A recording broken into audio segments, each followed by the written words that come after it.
తనకు పరమాత్మగా భాషించిన శ్రీరాముని కంచర్ల గోపన్న ఈ పద్యంలో అత్యంత సుందరాతి సుందరంగా స్తుతించాడు.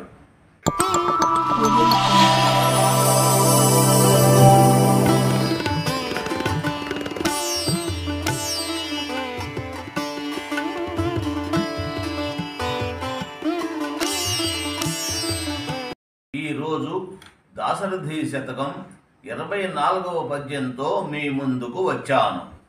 రాముడు ఘోరపాతక విరాముడు సద్గుణ కల్పవల్లికా రాముడు షడ్వికార జయ రాముడు సాధు జనావనవ్రతోద్దాముడు రాముడే పరమదైవము మాకని మీ అడుంగు కింద అమరలే భజించదను దశరథి కరుణాపయోనిధి.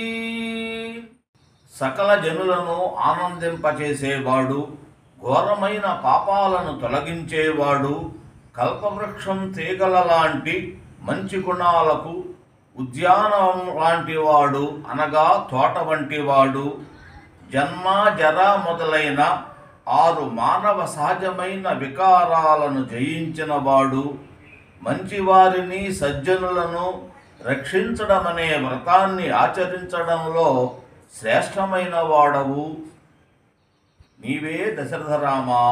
అటువంటి నీవే మాకు ఉన్నత దైవము పరమాత్మ అని భావించి పద్మాల్లాంటి నీ పాదాలను కీర్తించి సేవిస్తాను.